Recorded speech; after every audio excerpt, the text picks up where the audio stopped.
กនេះខ្ញុំក្រោតឡើងឃើញពន្លឺចូលតាមបង្អួចបន្ទុកដ៏ធ្ងន់នៅក្នុងចិត្តបានរលាយបាត់ទៅភាពងងឹតដែលធ្លាប់ចងខ្ញុំកាលពីយប់មិញឥឡូវនេះត្រូវបំបីដល់ក្តីស្រឡាញ់ដ៏អស្ចារ្យឥឡូវនេះត្រូវបំបីដល់ក្តីស្រឡាញ់ដ៏អស្ចារ្យព្រះលោហិតនៅឯឈើឆ្កាងលៀនសំអាតខ្ញុំភ្នូរលើនេះគឺទេព្រះអង្គមានព្រះជន្មរស់ភ្នូរលើនេះគឺទេព្រះអង្គមានព្រះជន្មរស់គ្មានអ្វីត្រូវខ្លាចទៀតទេដល់ពេលដែលត្រូវក្រោកឈរ1 2 3តច្រៀងដោយអំណរព្រោះព្រះបានសង្គ្រោះលោតឡើងខ្ពស់ខ្ពស់ព្រោះយើងមានសេរីភាពអបអរជ័យជំនះលើសេចក្តីស្លាប់និងអំប៉ាតព្រះយេស៊ូវជាពន្លឺបំភ្លឺយើងជារៀងរហូតខ្ញុំទុកអតីតកាលដ៏សោកសៅនៅក្បែរមាត់ទ្វាររត់ចូលទៅក្នុងទីវាលនៃព្រះគុណដែលគ្មានកំណត់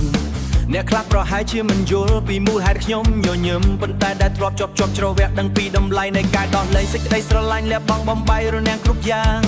សេចក្តីស្រឡាញ់លះបង់បំបីរនាំងគ្រប់យ៉ាងភ្នូរលើនេះគឺទេព្រះអង្គមានព្រះជន្មរស់ភ្នូរលើនេះគឺទេព្រះអង្គមានព្រះជន្មរស់គ្មានអ្វីត្រូវខ្លាចទៀតទេដល់ពេលដែលត្រូវស្រែកឈរ1 2 3ត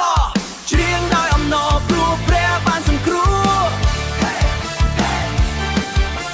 លោតឡើងខ្ពស់ខ្ពស់ព្រោះយើងមានសេរីភាព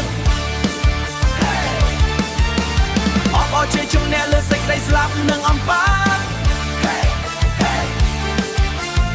ព្រះយេស៊ូវជាពន្លឺបំភ្លឺយើងជារៀងរហូតទ្រង់បានហៅខ្ញុំចេញពីសេចក្តីស្លាប់ទ្រង់បានហៅខ្ញុំចូលក្នុងពន្លឺទ្រង់បានប្រទានជីវិតថ្មីដល់ខ្ញុំអំណរនេះមិនអាចលះទង់បានទេពួកយើងរួចជីវិតឬនៅអញ្ចឹងតយើងស្រែកសរសើរទាំងគ្នា